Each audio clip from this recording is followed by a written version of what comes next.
her breath smells. Let's do the mid-year book freakout tag. Yeah. Launching in with question 1 about the best book I've read this year. I had a really great start to the reading year where I had like 3 books in a row that were all 5 stars, which does not happen for me very often.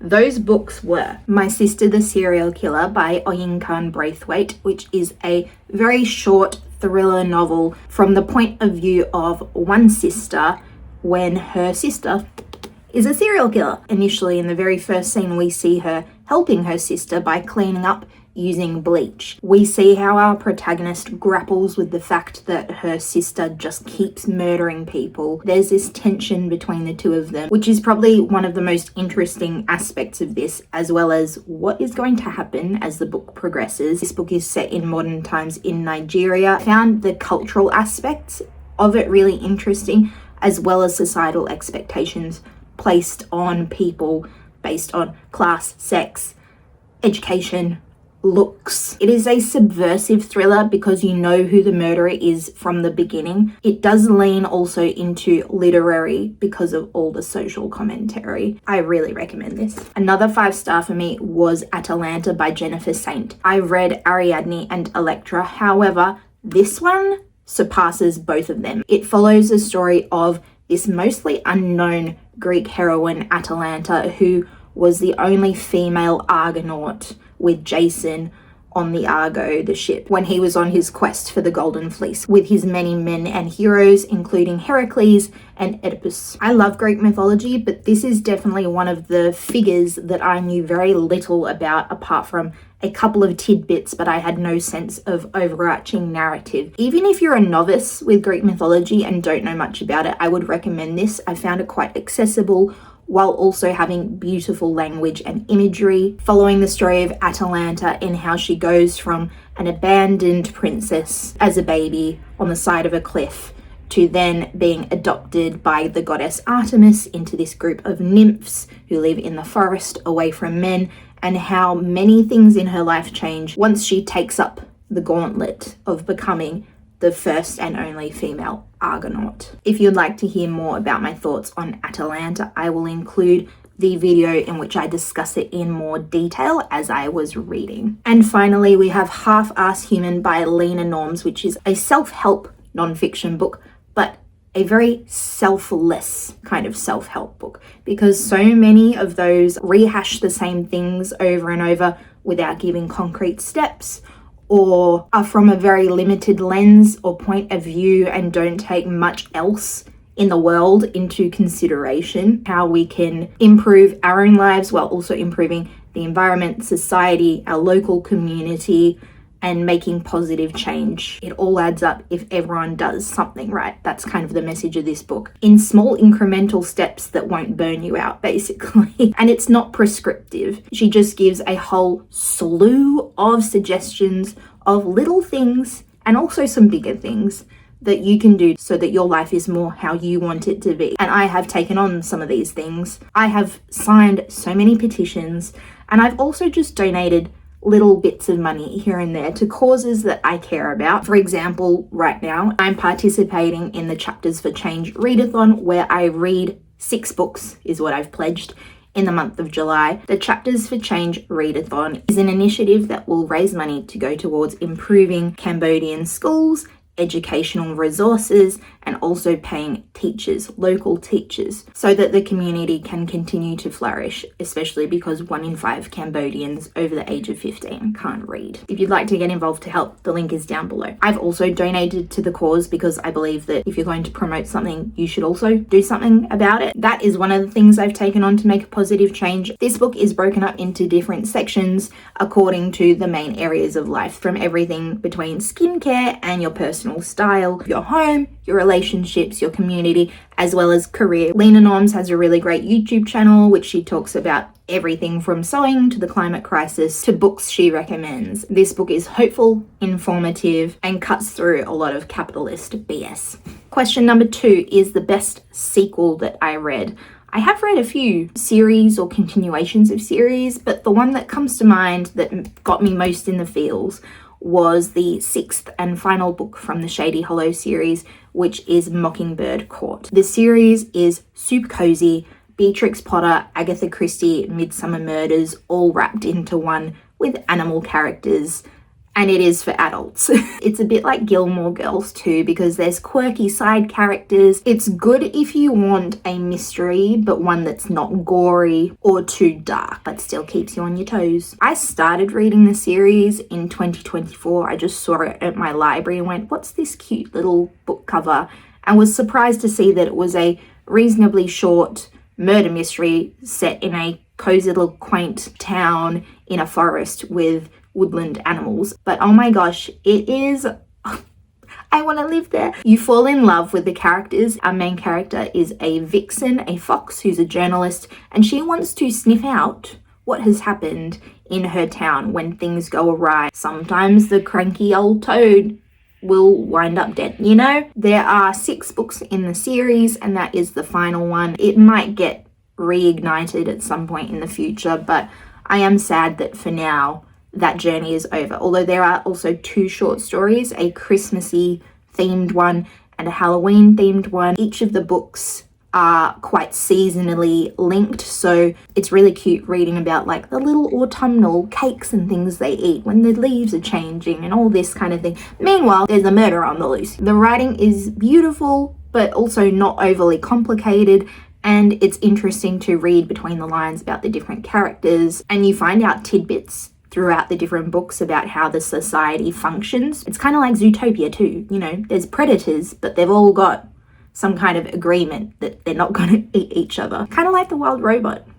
Links to lots of stories. Question number 3 are new releases that are on my TBR. I've gone to so many book events this year and I've had a great time. I fall into the trap of buying their books because of course I want to support them. So let me show you a few. Earlier in the year, I went to a life drawing art class / interview event for this new release book by Australian author Emily Liazzolo, and it is called Life Drawing. I went to this book launch thinking that this book was a how to draw kind of book, but no, it's a novel. This story is about a woman who is a model for life drawing and how she and an artist, a male, fall into a complex relationship. It's set over the span of 20 years, so we see how their relationship morphs, changes, and evolves over time. This book interrogates the collision of art and gaze, desire and consent, muse and meaning, which I think sounds fab.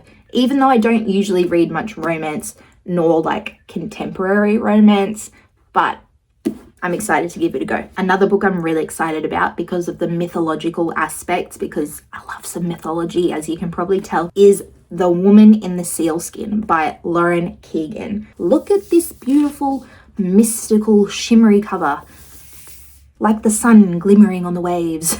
This book looks beautiful, and I think it will hopefully handle some tough themes and topics quite beautifully and with sensitivity, because on the back it says themes of motherhood, grief, violence and female oppression. The mythical creature that this is referring to, in case you haven't heard, are selkies, women in a seal form that come out of the water as a seal, and they literally shed the seal skin, hide it away, explore the shore. If a man finds the seal skin and hides it, then she can't go back to the water, so she'll be stuck there. And that's also how a lot of the selkies can have children in their female form.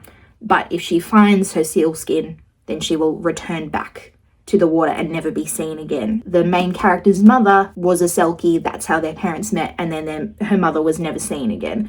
And now she's expecting her own baby. So a lot of things could happen. This sounds haunting and atmospheric and is set on a tiny Scottish island. A setting I love. Then question 4 is about my most anticipated releases for the second half of the year. Now we're already in July, and this month, earlier in the month, I'm waiting for it from my library, is the final Heartstopper book. Again, another series ending with its 6th book that I'm really excited about. The movie has also come out because there was a TV show that they're wrapping up with a final movie rather than a TV show season. So I want to read the graphic novel first and then watch the movie and probably make a video about it. If you would like to know more about my thoughts on the book series and the TV series, I made a whole video about it. I will link it here for you to watch. Heartstopper is just such a feel-good, sweet, hopeful story about two boys who fall in love and navigating that in the 21st century in a small little English school, and then going to university, which is now the main conclusion, climax, problem in the story. In terms of movies, just as a side note, I'm so excited. Even though I didn't love the book,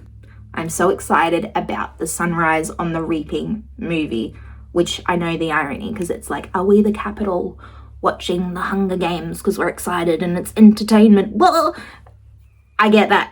It comes out around my birthday, so birthday present for me. Number 5, we're on to the biggest disappointment of the year. Now,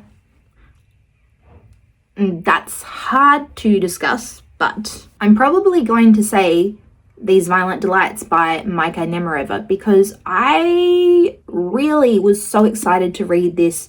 It was peddled as a dark academia thriller mystery about these two boys, but this time super toxic, the anti-Heartstopper, okay? Obsessed with each other, dependent on each other, have this twisted connection, and murder people.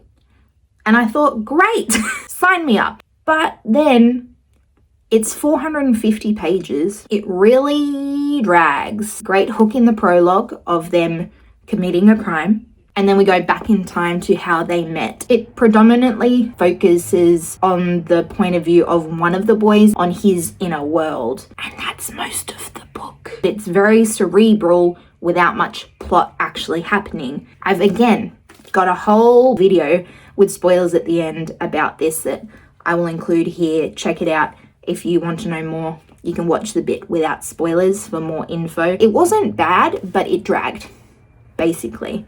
And I think it was different to what I thought it was going to be. And because I'd been wanting to read it for so long, I had high hopes that were not met. And that's a shame because it had potential. Question number 6 is the biggest surprise so far this year.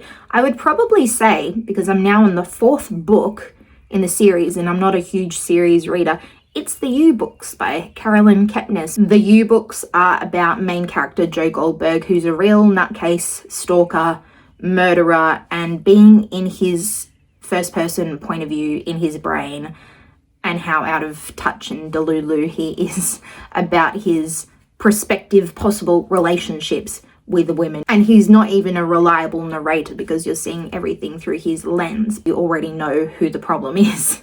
You already know who the murderer is. So it's not a whodunit, but you meet so many unlikable characters that in some ways Joe seems better. He's a manipulator, but so are many and many, many other characters in each of the books. I'd heard good things about the You audiobooks, so I thought I'll just put it on. He has a great voice. The actor is Santino Fontana. He does the voice of Prince Hans in Frozen, and he also narrates A Ballad of Songbirds and Snakes by Suzanne Collins from the point of view of President Snow, who's also a sociopath or narcissist or whatever, just like a not good person. So I've been listening to those. The 4th book is the last one, and of course they turned it into the TV show, which I already watched all of that and loved it.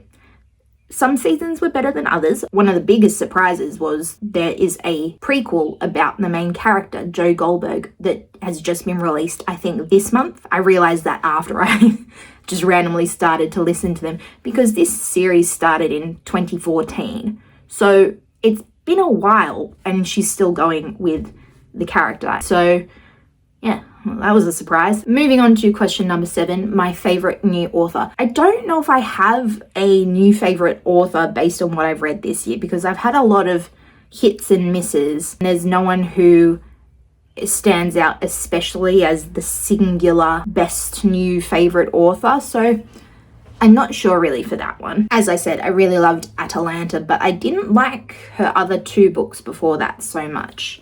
So I'm interested to see, for example, with Jennifer Saint, if I read her other books, like her one called Hera and also the one about Aphrodite, if she does become a new favorite. Question number 8, my newest fictional crush. Well, obviously, it's got to be Joe Goldberg. I'm just kidding. I'm not insane. I don't want to die. But I would put him possibly in a way for number 9, which is your new favorite character, because I do not promote or support anything he does. But being in his brain, thankfully, because it's so different to my own, is always entertaining. You love to hate him, but he also sometimes makes choices where you're like, yeah. And because you're in his brain, he will say things that you totally agree with, even though you know he is an awful person. So he's like, oh, F you, climate deniers, in relation to something else. And you're like, well, yeah. But also, back to my friend Atalanta, I also really appreciated her character. The depiction of motherhood with some aspects to this story were really interesting and done in a way that I hadn't seen before. And there were other things that she said that were quite relatable. Not that someone has to be relatable for them to be your favorite character. I am not athletic like this woman who is meant to be tall and muscular and super strong. That ain't me. I just liked being with her in the story. She goes through some stuff, man. Number 10, a book that made me cry. Now, I haven't cried reading any books this year, but I do have a book that I own that I thought, do I want to read this? Do I want to put myself through reading this? Do I even want to put myself through watching the movie? I feel like that could be worse. I looked up on Wikipedia the synopsis and the whole plot, and just reading that made me cry. And that book is The Plague Dogs by Richard Adams. 2 dogs escape from this lab where they're being tested on. This dog is I can't even talk. I'm upset. This little dog is intellectually disabled because of the tests that have been done on him. And he and his friend run off and they come across other, I think, dogs in the wilderness or maybe foxes. The lab puts out information about the dogs but twists it to say they're dangerous, stay away from them, maybe even shoot them on sight if you see them. And they're just trying to like escape and find this made up kind of like utopia. But I think they also have owners who are looking for them. But oh my gosh, reading the plot, there was just like tragedy after tragedy. I just read it, the synopsis, and cried. So I don't want to read this. I don't think I need to. I can't read about freaking animals being basically tortured and ostracized and then all these other things, you know. Black Beauty was enough for me. I read that 2 years ago and cried at the ending, even though it's happy, but like there's other stuff that's happened between the beginning and the happy ending. Side note, I was reflecting on books I read in high school. So many of them involve animal cruelty, and it's just like, why? Moving on from the sad dogs is a book that has made me happy. Bramley Hedge series by Jill Barklam. They're just so beautiful. This is how I want to live, but Sydney house prices will not let me. How cute. Look at them. Wouldn't you just love to be in that kitchen? Look at this little guy. There are 8 stories in this book. They're all quite short. It's only about, 200 pages. The stories follow the seasons. There is an autumn, summer, winter, and spring story, as well as other stories following this little community of mice that live in the hollows of trees and have little tunnels leading to each other's homes. Soothing for my soul. Number 12 is the most beautiful book I've bought this year. I've got 3. I just want to quickly show you. They're all quite different. 2 of them have dogs on them though, so maybe not so different. First up is Blood on Her Tongue by Joanna Van Veen, which is a vampiric historical fiction mystery dark story of a woman who suddenly has certain appetites. I haven't read it yet, but I love the dog and the colors, the gothic font, the detail. Beautiful. The other doggy book is 101 Dalmatians, The 101 Dalmatians by Dodie Smith. Of course, the Disney film is based on this book. I picked this book up by chance at a very cute little bookshop in Brunswick Heads. I just thought it looked so cute and old, vintage. Turns out it is a first edition. So I feel like that's very special because I love dogs. I always loved the movie. Yes, I just feel like it's so special and cute. And then also a different used book about the planets. Beautiful. And it's also beautiful on the inside as well. Like people. This groundbreaking new work from Dava Sobel tells the story of each member of our solar family, from myth and history, astrology and science fiction, to the latest data from the modern era's robotic space probes. Space is super weird and cool. I love the mythological aspects, as well as just when you think about space, we realize how teeny tiny we are, and it kind of puts things into perspective and how ancient things are. So I thought that was a really interesting find from a little bookshop in Manly. Lucky last, onto my TBR for the remainder of the year. Well, I do have a bookish bingo board that I made that you can also get through a link down below. I'll also include the video up here where I go through what I have ticked off in detail this year and my bookish goals. I haven't yet read a classic fantasy Nordic noir, a fairy tale retelling, a non-Greek myth retelling. The Gothic trifecta is Dracula, Rebecca, and Frankenstein, according to me. Oh, big burp. I'll be reading from that list, but also I read by mood, so I don't really have a concrete list of books I definitely want to read before the end of the year, but making my way through what I already own would probably be a good step. The last question is number 14, my favorite member of the book community. There are so many amazing creators, readers. Oh, thank you.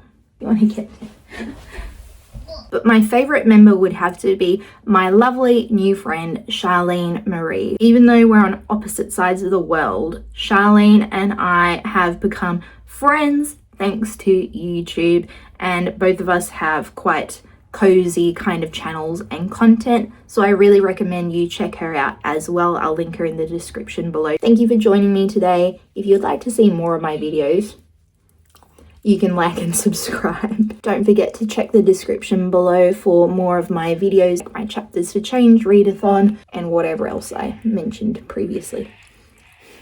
See you in the next one. Thanks for watching.